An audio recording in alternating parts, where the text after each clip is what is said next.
Hey, it's Aloha Falava. Leatawa Dr. John Peterson. TE2 Edge Sports Cards coming at you live and direct from Minneapolis, Minnesota. Per the usual, I wanted to do a quick video. One, to give a shout out to all the content creators that were posting content on YouTube from the National, and also wanted to go over what I ended up pulling out for Gradeables, cards that I can submit to PSA from that South Dakota Jordan collection that I recently posted a video on. So check it out. TE2 Edge Sports Cards.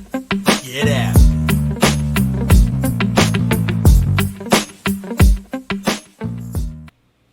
All right, so I just wanted to take a moment to just reflect a little bit and thank all of the content creators who attended the National and took the time and the effort to post content. I haven't been to the National. I'd love to go, and I'm hoping to go next year. And I mean, I've heard about it for many, many years, going back even 15, 20 years when I was collecting cards. But just so grateful for all of the different creators out there who made the trip, spent the money. It's not easy. You know, I think Neo Cards and Comics was talking about his legs being sore on Saturday and, running on like 4 hours of sleep or something like that. So there's just so many different content creators that cranked out, footage of cards and interactions and deals and trade shows and, just so many different things that I just appreciate because I wasn't able to go and I've not gone before. So just wanted to give a huge shout out and kudos to all you content creators out there on YouTube in the hobby and in the industry. Y'all did a fantastic job, and I hope you get tens of thousands of views and thousands more subscribers to your channels. So thank you for that. Faftai Lava, appreciate each of you. Faftai Manwia. So the second part of this video, I just wanted to quickly go over what I ended up pulling out of the most recent Pure South Dakota collection. It was a 325 Jordan only collection. I paid $250 for the cards and about $50 for the shipping, had it sent priority, and came in one day. So that was really great. And I pulled out 34 cards out of the 325. So this will give you a sense of how difficult it is now with how strict PSA is around what constitutes a 10. I only pulled out cards that passed 3 different levels of review. So I did a first cut, just kind of looking at things generally, put them into 2 separate piles, ones that were clearly not worth sending in, and then did 2 more piles, and then finally 1 last pile. And I think the last pile had like 50 to 60 cards in it, and I cut that down by almost a half. None of the cards had, at least as far as I can tell, corners on the front or back that had any whiting whatsoever. So I've really become pretty scrutinous and stingy about like what I submit to PSA because, the $20 for bulk and the $25 for value is not cheap. So you've got to get it right with these cards. Even stuff that was like in a 9 that I typically would send in, for $40 or $30, I just put in the pile of not going to send in. Now, not to say that those cards couldn't gem. Some of the cards that did not make the cut very well could gem. Some of them, it was just the tiniest speck of white on one corner. I didn't send them in. Or sometimes it was just a tiny little edging, piece on the edge of the card, a little chip or something like that. So anyway, I didn't go light or easy on this lot that I'll be sending to PSA of Jordans. And overall, I think you'll be relatively pleased with what I ended up getting out of it. So I'm going to switch here. And we'll go, looks like my video's off just a little bit. I'm going to put my camera on. So if you see a little a little glow. That's the light, the lamp that I have, just to try and get a little light on the cards here. So let's go one by one. This is not going to take very long, I don't think. So this was one. This is an Upper Deck Star Rookies. In a PSA 10, this card is about a $500 card.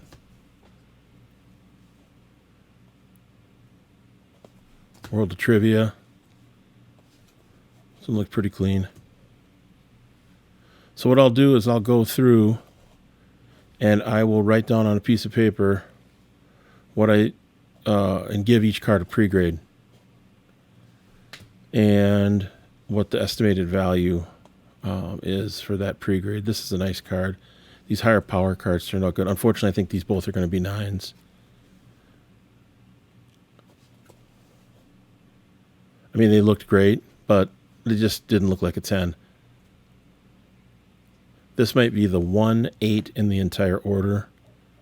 At least pre-graded an 8. So yeah, I'll put down the pre-grade and then the pre-grade, the value, estimated value based on the pre-grade. And then package them up or submit them, package them up, and send them off to PSA. I thought these looked good. These emotions, there's a few of them here.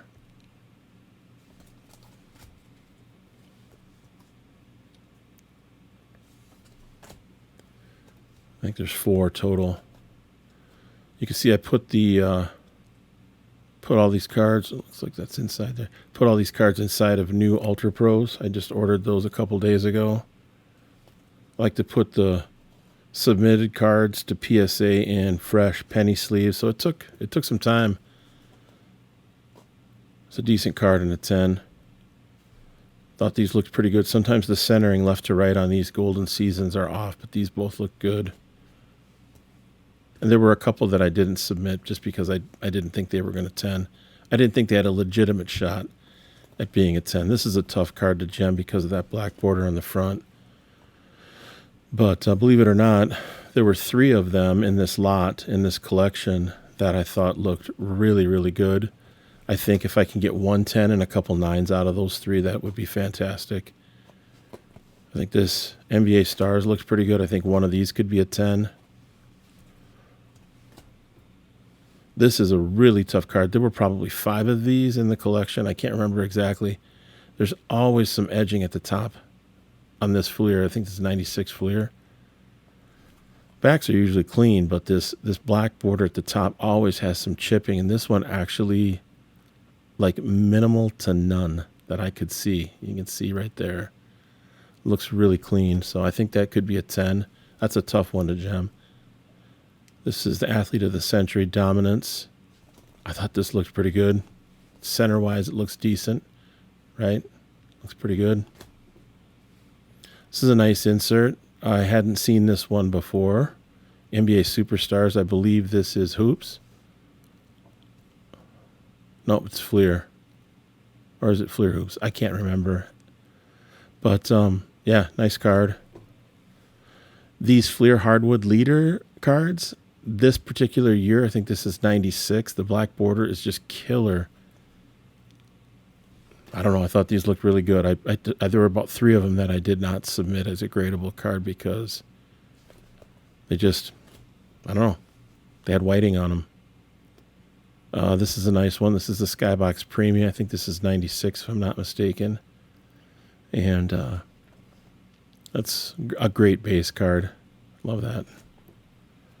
There was a Total D. There are a couple Total Ds in the order. This one, you can see up here, it's got some whiting and a little chip mark there. But this card in a PSA 9, I think is a $100 card. So I thought this had a legit shot at being a 9. If it were an 8, if I thought it were going to be an 8, I wouldn't submit it.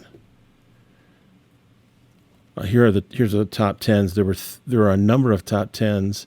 This one is the worst of the 3. It's got a little tick in the upper left-hand corner there. I put that first for a reason. Typically, I put the cards that I think are going to grade lower first, and then the best ones last. This one I thought had a good shot at a 10, although you can see there's a little whiting in the upper left-hand corner again. This is the one that I think that can 10. You notice the difference. There's no really barely any white. I mean, you can see these corners. They look really pretty crisp. The corners have to be sharp in order to get a PSA 10. They become so strict, and then the centering's got to be, according to the standard, which is 55-45 now. I wasn't going to put this one in the order. It's a super feats. The reason being is that it has, if you look at this, you can see that it has a print line. See that print line there? That goes up and down the card, basically right from the middle of the basket all the way down the card.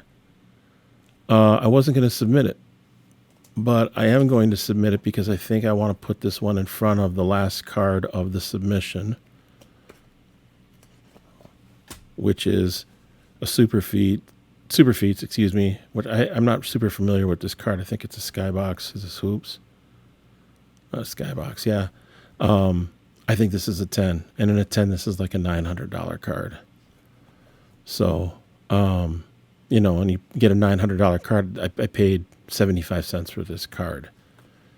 Each of these cards were about 75 cents. So if you take 34 times 75 cents, it gives you an idea of the total outlay of, 34 times 75. I mean, it was that $21, $20, something like that. It's not a lot. So I may do $25, may do value on this just to get these back a little bit sooner. But overall, I was really pleased. I think 34 of, turn this light off, 34 cards out of a 325 card collection may seem like a really minuscule amount of cards to send in for grading. And it is. It's, 10%? A little over 10%, 10, 11%. But if you're doing this, in my opinion, the right way, you really have to be judicious about what you send in. Otherwise, you can get burned. And I've seen a number of YouTubers who are doing this with mid-level Jordan cards, and they're learning, like I did, that you can't send everything in. Now, if the value is at least $25 to $30, I'd say $30, and you can sell it to not UPS, but if you can sell it to a repacker, at a show, or offline on Instagram, not on eBay, right?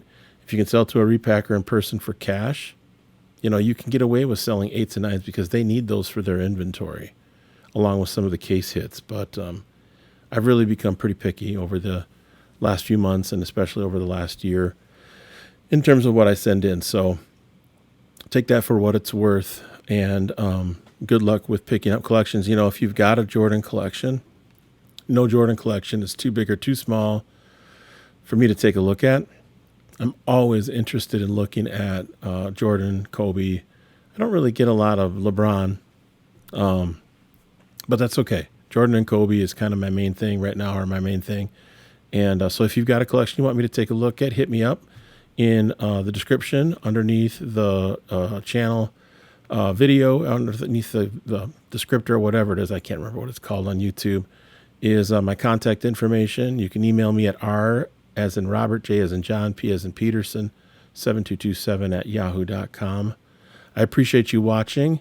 Give a like, leave me a comment, let me know what you think. I'd love to hear what you think about kind of this process. And have a blessed day. Peace out. One love.